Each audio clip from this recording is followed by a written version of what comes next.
Hello friends, नमस्कार। मैं Navlesh sir आप सभी का स्वागत करता हूं दोस्त अपने इस यूट्यूब चैनल पे। दोस्त आज का वीडियो क्लास 12th के लिए, सिर्फ 12th जिनका एग्ज़ाम 2022 में होने वाला है, ठीक है दोस्त। और यह वीडियो आपका सब्जेक्टिव जो क्वेश्चन होता है माय डियर, सब्जेक्टिव ओके, जो आता है 10 क्वेश्चन में से किन्हीं 5 क्वेश्चंस का आंसर दे। और प्रत्येक क्वेश्चन 2 नंबर का होता है दोस्त। कितना नंबर का? 2 नंबर का। तो आप सभी से रिक्वेस्ट है कि इस वीडियो को अंत तक जरूर देख लें और टोटल क्वेश्चन अपने कॉपी में नोट कर लें, क्योंकि डियर इससे अधिक क्वेश्चन पूछने वाला नहीं है, ना आज तक पूछा है और ना पूछेगा, ठीक है दोस्त। तो बस इसी में से आपको 5 क्वेश्चन वहाँ पे एग्जाम में लिखना होगा, ठीक है। तो फटाफट शुरू करते हैं बिना वक्त को गंवाए। देखिए दोस्त, पहला क्वेश्चन देखिएगा, ये मैं करा रहा हूं आप लोगों को। मैं बता दूं कि यह आपका 2021 में टोटल क्वेश्चन आ चुका है, ठीक है। और इसी को मैं करा रहा हूं, 2021 वाला है, ठीक है दोस्त। तो चलिए, सबसे पहला क्वेश्चन आपके सामने है। ये बहुत बार पूछा है कि what the snake conscious of the poet's presence? No, the snake was not conscious of the poet's presence, यानी कि कभी वहाँ पे उपस्थित था, लेकिन सांप को यह पता नहीं था कि मेरे बगल में या मेरे सामने कोई खड़ा है, ठीक है। ये क्वेश्चन आ चुका है, इसको लिख लेना कॉपी में, ठीक है। Next, how are autumn and summer related to a spring? This is very VVI question और आपका और टू ऑटम का है, ठीक है। जॉन किट्स लिखे हैं autumn and summer are related to a spring as old age and youth are related to adolescence। ये बहुत ही इंपॉर्टेंट है भाई। दोनों का संबंध कैसा है बसंत के समय, पतझड़ के समय, यही इसमें दर्शाया गया। एकदम बढ़िया से लिखना है, ठीक है दोस्त। अब आइए यहाँ पे, ये भी क्वेश्चन पूछा है आप लोग पेपर देख लेना पिछले साल का पेपर जरूर देखना दोस्त। कह रहा है कि in what sense does the fire forget its deed? ये है फायर हिम्न का, के दारू वाला का, कि किस अर्थ में, किस समय आग भूल जाता है अपने कार्य को। तो यहाँ पे लिखा है the fire is suppose to burn the dead completely but sometimes it does not do its duty, it leaves some limbs half burned. बहुत ही इंपॉर्टेंट यह लाइन है जाकर देखिएगा, फायर हिम्न मिलेगा कि ऐसा माना जाता है कि आग पूर्ण रूप से किसी मृत को जला देता है, लेकिन कभी कभी यह भी अपना कर्तव्य भूल जाता है कि देखिए उसमें लिखा होगा आधा जला उंगली, अंगूठा, हाफ बर्न्ड, आपको दिखाई देगा जो पूर्ण रूप से नहीं जला पाया। तो वहाँ पे कवि बोले हैं, लेखक, कि आग भी कभी कभी अपना कर्तव्य भूल जाता है, ठीक है। चलिए, ये क्वेश्चन बहुत बार आया है कि हाउ डिड सेबईज father react to the teacher's complaint? जब शिक्षक कंप्लेंट किए सेबई की एक्टिविटी के बारे में कि स्कूल में वह डेस्क के अंडर, यानी कि जो बेंच होता है उसके अंडर में कद्दू को पॉलिश कर रहा था, उसके बारे में कंप्लेंट किए हैं। क्या बोल रहे हैं, ध्यान सुनिए। कह रहे हैं कि सेबईज फादर, बहुत इंपॉर्टेंट है, सेबईज father reacted to the teacher's complaint when he knew Sebai's fault, which was reported by Sebai's teacher. He became angry at this matter. As soon as he heard, he grabbed his son by the collar and gave him a sound beating. He chided his son that he would never get anywhere in the world the way he is carrying on. यानी जैसे ही शिक्षक ने complain किया और घर आए सेबई के पिताजी अपने दुकान से और पता चला, तो बहुत गुस्से हुए इस बात पे और तुरंत कॉलर पकड़ के अपने बेटे को बहुत जोरदार एक थप्पड़ लगाए, ओके, और बोले कि तुम्हारे से बच्चों का भविष्य इस दुनिया में कुछ होने वाला नहीं है, ओके। बहुत बार पूछा है। नेक्स्ट क्वेश्चन है माय डियर कि what did the author convey? ये मोस्ट इंपॉर्टेंट है। What did the author convey to the countryman? यहाँ पे कभी कभी माय डियर, यहाँ पे जो ऑथर दिया है पिछला साल देखिएगा, यहाँ पे गांधी जी करके पूछा है। क्या पूछा है डियर? यहाँ पे पूछा है गांधी जी के बारे में कि गांधी जी क्या बोलते हैं अपने देशवासियों से। गांधी जी यहाँ पे अपने देशवासियों से क्या बोलते हैं, ठीक है। तो ये बहुत इंपॉर्टेंट है, आंसर में देना है किसके बारे में, मॉडर्न सिविलाइजेशन के बारे में। The distinguishing characteristics of modern civilisation, यानी आधुनिक सभ्यता की जो विभिन्नताएं हैं, जो विभिन्न प्रकार से उसका चरित्र है, is an indefinite multiplicity of human wants, यानी मानव की चाहतों का बहुतायक, बहुत ज़्यादा दिल में चाहत होना, इच्छाएं असंख्य होना, which the author observed, has the author conveys to the countryman, इसलिए अपने देशवासियों से यहाँ पे लेखक बोलते हैं to keep away from modern civilisation, कि हमें हर हाल में आधुनिक सभ्यता से दूर रहना चाहिए, ठीक है। ये भी क्वेश्चन पिछले बार पूछा है कि what is the reward of pregnancy for a young Sylheti woman. तो इतना लंबा लिखने की आवश्यकता नहीं है, आप लोग यहाँ से लिख लेना सिर्फ, ये सबसे इंपॉर्टेंट है कि as such the reward of pregnancy for the young Sylheti woman is that the woman gets to go home to visit her mother and sister. इतना भी लिख देंगे काम चल जाए, 2 नंबर का तो आएगा दोस्त, इसलिए इसका आंसर यहाँ से लिखना है, ठीक है, और यहाँ तक। Okay, this is very important, पूछ चुका है। ओके माय डियर, यानी यही उपहार होता है, यही रिवार्ड मिलता है एक प्रेग्नेंट औरत को कि उसे मैके जाने का मौका मिलता है। अब भाई ये question, what was the role of fire in our development, हमारे विकास में हम जैसे जैसे तरक्की किए हैं, मतलब हम लोग आज इस पावदान पर पहुँचे हैं, तो इतिहास में आग का क्या महत्व था, क्या भूमिका था, आग ने क्या भूमिका निभाया हमें विकास करने में। तो the role of fire was very prominent and improminent, माने बहुत ही महत्वपूर्ण है आग की भूमिका इन ह्यूमन डेवलपमेंट, मानव की विकास में। एट फर्स्ट, जैसा माना जाता है कि सबसे पहले fire was chiefly used to keep away wild beast, सबसे पहले तो दोस्त हम लोग डरे हुए थे कि जंगली जानवर हमें कोई खा ना जाए, इसलिए आग का सबसे पहले आविष्कार हुआ जंगली जानवरों को दूर रखने के लिए, जब हमारे पूर्वज सोते थे। एंड प्रिजम्बेबली, ऐसा माना जाता है कि किसी खास अवसर पे या किसी मौका पे एक बच्चे को बहुत ही डांटा गया था, किस लिए, कि उसने मीट के टुकड़ा को आग में फेंक दिया था। लेकिन जब यह मीट के टुकड़ा बाहर आया ना, तो it was found to be much better, तो बहुत ही स्वादिष्ट खाने में लगा। तो उस समय हमारे पूर्वज को पता लगा कि भाई जो हम लोग पत्ते उत्ते खा के और फल फूल खा के जीते थे, तो चलो आज से हम लोग ऐसे ही पका कर खाएंगे। उसी समय खाना बनाने की प्रक्रिया शुरू हुई, पकाने की। When did the great vowel shift? When did the great vowel shift take place? यानी ग्रेट वॉवेल कब घटित हुआ, किस इंग्लिश में, ओल्ड में, मिडिल में, मॉडर्न में। तो आंसर आपके सामने है दोस्त, यहाँ पे देख सकते हैं कि the great vowel shift took place during the era of middle English. बहुत बार पूछा है, इस क्वेश्चन को एकदम नोट कर लेना, ठीक है। और ये पूछा है कि what was the impact of the Norman conquest on the vocabulary of English. तो जवाब में देंगे the impact of the Norman conquest on vocabulary of English can be noticed in the inclusion and instruction of a large number of French words into vocabulary of English from Europe to mainland Britain। तो जो Norman conquest की जो प्रभाव था इसका शब्द पे, हमारे इंग्लिश शब्दकोशों पे, इस पे ध्यान दिया जाता है कि बहुत सारे ऐसे प्रभाव आए थे, बहुत सारे ऐसे अंग्रेजी शब्द जो फ्रेंच वर्ड से आए थे और इंग्लिश वोकेबुलरी में शामिल हो गए थे, और यूरोप से भी आए थे और मेनलैंड ब्रिटेन में शामिल हो गए थे, ठीक है दोस्त। तो अभी क्वेश्चन ख़त्म नहीं हुआ है, बस एक बार मैं थोड़ा सा और एक पीडीएफ निकाल रहा हूँ जो कि मोस्ट इम्पॉर्टेंट है दोस्त, इसलिए आप लोग घबराना मत। एक और पीडीएफ आपके सामने है माय डियर, ओके। इसलिए मेरे दोस्त आपसे रिक्वेस्ट है, जो भी हैं प्लीज़ आप लोग थोड़ा देर के लिए, 1 सेकंड में मैं वो पीडीएफ निकाल दे रहा हूँ। आपको बता दूँ कि ये पीडीएफ बहुत ही इम्पोर्टेंट है दोस्त, देख लीजिए आ गया, ओके दोस्त। तो ये भी क्वेश्चन मोस्ट इम्पॉर्टेंट है, इसलिए सारे क्वेश्चन को नोट करना है आज, ठीक है दोस्त। देखिए ये क्वेश्चन बहुत बार पूछा है, answer any 5 of the following. ये क्वेश्चन का किसी 5 प्रश्नों का जवाब देना होता है, तो आप लोग टोटल क्वेश्चन अपने कॉपी में नोट कर लीजिएगा। How is Indian civilisation different from European civilisation. ये क्वेश्चन पूछ चुका है कि हमारी जो इंडियन सिविलाइजेशन है वह यूरोपियन सिविलाइजेशन से कैसे बिल्कुल अलग है।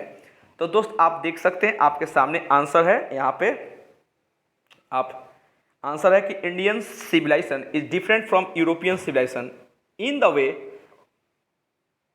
To elevate the moral being and maintaining the past culture and civilisation. ये भी आई है। नेक्स्ट क्वेश्चन है where did a speaker meet the snake, यानी कि सांप से स्पीकर यानी बोलने वाले वक्ता जो लेखक कहाँ मिले, तो the speaker in D.H. Lawrence poem a snake, यानी D.H. लॉरेंस लिखे हैं, ये भी एक याद कर लो।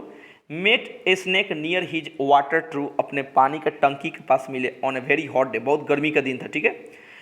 What did Benji want to, बहुत ही इंपॉर्टेंट क्वेश्चन है माय डियर, बहुत ही इंपॉर्टेंट, ओके। कह रहा है कि what did Benji want to do with money, the Benji wanted to buy a piece of land with money, यानी कि पैसा से जमीन कहीं लेना चाहता था बेंजी, ठीक है। ये मोस्ट इंपॉर्टेंट है क्वेश्चन। नेक्स्ट करें दोस्त, 4 नंबर जो क्वेश्चन है आपके आंखों के सामने है, देख सकते हैं दोस्त। कह रहा है कि what does the poet think about beauty, the poet सोचता है कि about beauty the poet says that it is not permanent, किसी की ब्यूटी सुंदरता दोस्त हमेशा के लिए नहीं रहता। इवन ए रेयर ब्यूटी, जो खूब अधिक भी सुंदर कोई व्यक्ति हो ना, तो can not live for ever, हमेशा के लिए नहीं रह सकता है। सुंदरता एक ना एक दिन जाना ही है। That disappears with the passes of time, समय के साथ साथ भाई हर व्यक्ति की सुंदरता एक ना एक दिन चल जाती है, ठीक है। अब कह रहे हैं 5 नंबर क्वेश्चन दोस्त कि why does the poet call Macavity a mystery cat, the poet calls Macavity a mystery cat because he is a master of criminal, ध्यान दो भाई, he is a master of criminal who always dodges the police, हमेशा police को दोस्त कुछ ना कुछ काम देता है, हमेशा पुलिस को कहीं ना कहीं गुमराह कर रहा है। क्रिमिनल यानी कि ऐसा प्लान बना रहा है कि क्राइम कर दे रहा है बट वहाँ पे वह उपस्थित नहीं हो रहा है। And Scotland Yard has never been able to catch him red handed at the crime scene, कभी भी घटना स्थल पे उस बिल्ली को कोई भी नहीं पकड़ पाया। स्कॉटलैंड के सारी पुलिस की मुख्यालय जो भी है, घटना घट जा रही है भाई, वहाँ पे पुलिस पहुँच जा रहा है बट वो मैकाविटी नहीं रहता है। Next question my dear, write the names of 5 modern English poets, 5 modern English poets का नाम बताएं। पांचों का नाम है आप देख सकते हैं, T.S. Eliot, W.H. Auden, D.H. Lawrence, W.B. Yeats and Philip Larkin. Write the names of 2 works of John Dryden, तो बोलना Mac Flecknoe and Absalom and Achitophel नाम इसका, ठीक है, किताब का नाम है। नेक्स्ट कह रहा है कि right names of 2 Indian English writers, तो एक आर के नारायण, एक अनीता देसाई। फिर कह रहा है बाबू कि is the speaker in the soldier afraid of death, क्या सोल्जर में जो स्पीकर है मृत्यु से डरा हुआ है? बिल्कुल नहीं भाई। The speaker is not all afraid of death, बिल्कुल नहीं डरा है। Rupert Brooke says that for a soldier dying for one's country is a normal thing, कोई भी एक सैनिक के लिए, अपने देश के लिए मरना एक साधारण सी बात है भाई, वो मरने के लिए ही गया ही है देश के लिए। He is quite willing to sacrifice his life for the motherland as he is great patriot, अपने देश, एक सच्चे देशभक्त के रूप में वो अपनी मातृभूमि के लिए जान की कुर्बानी देना भी चाहता है। What did the fireman say to the speaker, the fireman told the speaker you stand forgiven, भाई साहब यहाँ पे फॉर गिवर कर दिया है, इसी को आपको बना लेना है, यहाँ पे आप कर लेना मिस प्रिंट कर दिया है दोस्त, ये हमारी गलती नहीं है। फॉर गिवन क्या करना है दोस्त? For given, okay.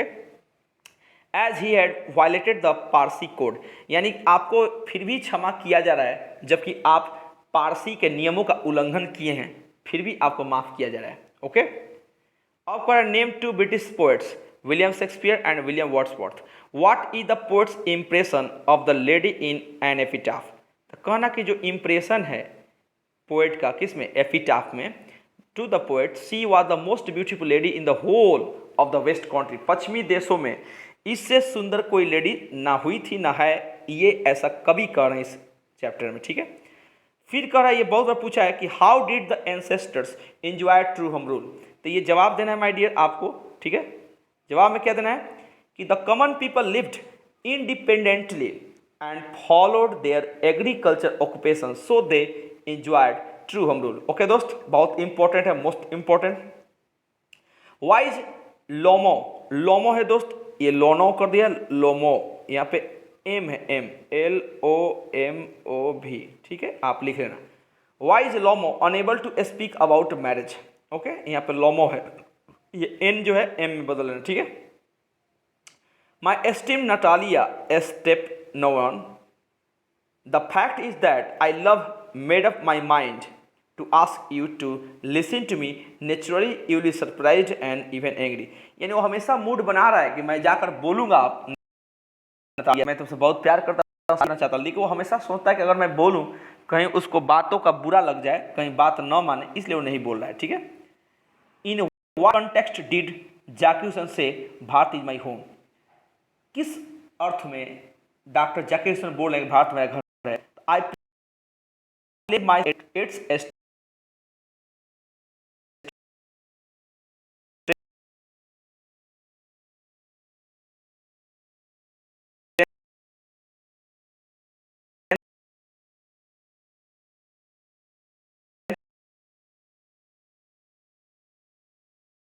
से प्रण करता हूं कि बिना किसी रंग जाति भेदभाव के मैं काम करूंगा और भारत को अपना, संपूर्ण भारत को अपना घर मानता हूं और यहाँ के लोग मेरे परिवार हैं। What is civilisation in the real sense of term, ये बहुत इंपॉर्टेंट है, बहुत बार पूछा भी है, देखना पेपर आप लोग। Civilisation is real sense of term means not to consist in multiplication but in the deliberate and voluntary restriction of wants. This alone increases and promotes contentment, real happiness and capacity for services। Okay दोस्त, ये पूछ चुका है कि सभ्यता का मतलब ये नहीं होता कि हम अपने चाहतों को, अपनी इच्छाओं को बहुतायत कर दें, असंख्य कर दें।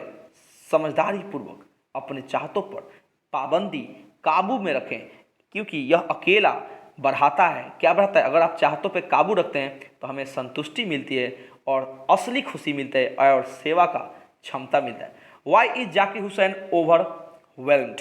डॉक्टर जाकिर हुसैन इज, अब भाई साहब ये देखिए यहाँ पे थोड़ा सा मिसप्रिंट हो जाता है किसी से, आप ईज कर देना, ठीक है दोस्त, यहाँ पे ईज है। कह रहा है कि overwhelmed by the trust his people, this people नहीं दोस्त, हिज पीपल, आप यहाँ पे टी काट देना, हिज कर देना, have placed in him by electing him to the highest office in the land। ठीक है, इस धरती का सबसे उच्च पद पे उनको बैठाया गया, इसलिए उन हैरान है कि भाई लोगों ने हमारे अंदर क्या देखा। ओके, अब क्या भाई साहब नेक्स्ट क्वेश्चन, देखिए क्या है। नेक्स्ट क्वेश्चन है why did doctor Zakir Husain, sorry, what did doctor Radhakrishnan bring to the presidency.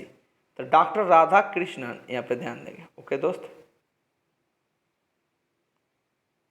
ध्यान देंगे कि what did doctor Radhakrishnan bring to the presidency. तो doctor Radhakrishnan brought to the presidency a mental equipment, a degree of learning and wealth of experience rarely to be found anywhere.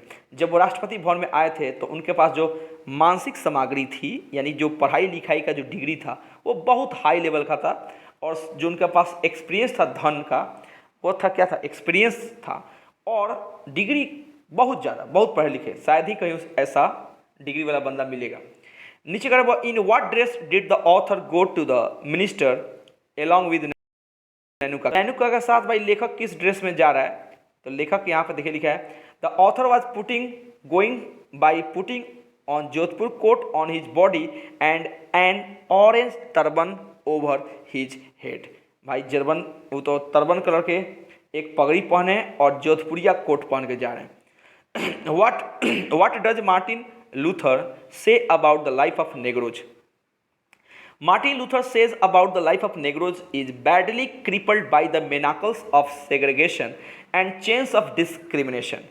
कह रहे हैं कि भाई जो नेगरो के लोग हैं, उनके जो जीवन है उनके बारे में बोल रहे हैं कि बहुत ही बुरी तरह से रेंगा जा रहा है जंजीर में, अलगाव बिलगाव के जंजीर में और भेदभाव के जंजीर में, पट्टा में।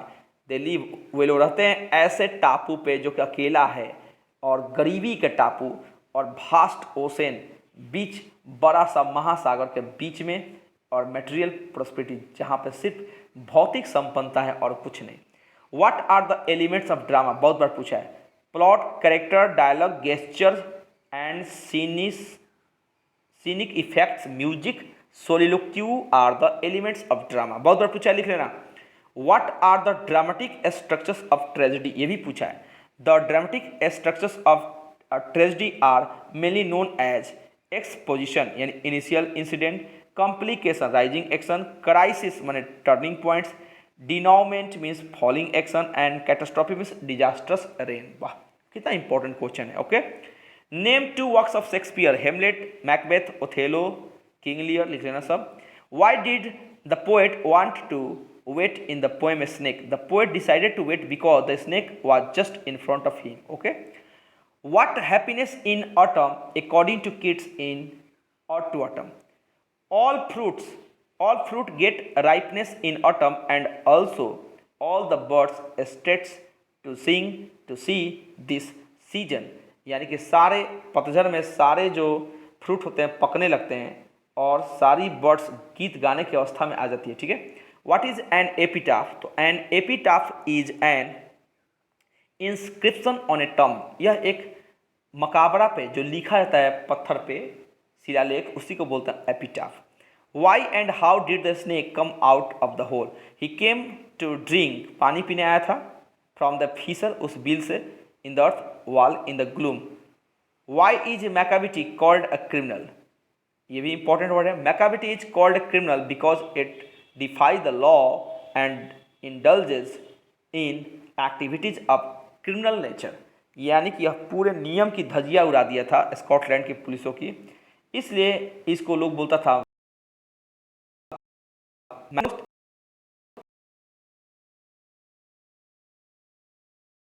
भाई VVI है, इसलिए आप सभी से रिक्वेस्ट है कि इसको आप कॉपी में नोट कर लें, और इसका PDF चाहिए तो हमारे टेलीग्राम चैनल को ज्वाइन कर लीजिए, जो कि मैं डिस्क्रिप्शन में लिंक दे दिया हूँ। ठीक है, thank you very much. Okay, that's all.